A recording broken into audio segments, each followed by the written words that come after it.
Thank you for both being here, Lisa and Carmen. Really appreciate it. Let's talk briefly about your hip-hop journey together. Carmen, why is it important to talk about heavy subjects like residential schools, but also how you're helping to change the stigma and surrounding hip-hop and gang life within our communities? Well, as you know, I've been in the industry for a long time, and ever since I started rapping back in the day with War Party and Res Official, we never really shied away from subjects, and I feel that the stigma in between, gang life and all that and hip hop is highly overrated and overblown, because our music has nothing to do with gangsterism, and there's whole movements out there of this music like taking natives away from that lifestyle. Music has actually saved a lot of people out there that I know.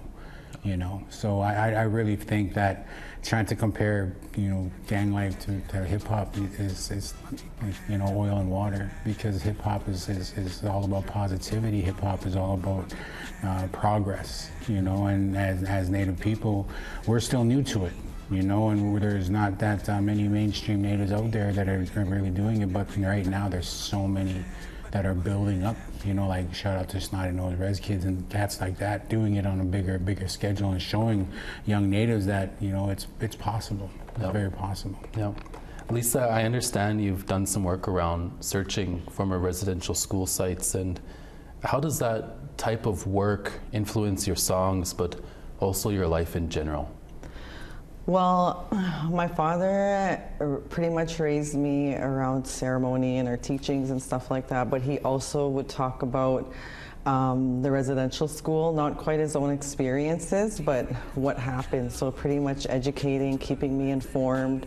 And then later on, I watched him work with residential school survivors in the TRC days. And at the same time, I also was a transcriber, and then I went on to unmarked graves and missing children. So for me, and working in that area brought a lot of my own self-healing, and then understanding more about the traumas that my dad couldn't tell me about. And so learning from those experiences and doing a lot of self-work on myself, like for example, I didn't even know what self-care was, because no one really taught us that, right? So we learned these things on our own. But what it's done for me as an artist is it helped me understand the narrative and the message that we wanted to send as artists, and us also to experiencing, day school. I know his form of day school was a lot different than ours in Manitoba, but having those experiences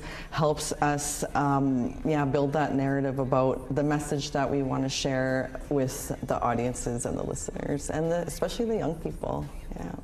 Right on. Well, we're both happy. We're all happy that you came down to talk with us about your debut song and coming together as the Resilience. Shout out to both of you. Thank you for being here, and we have a performance coming up.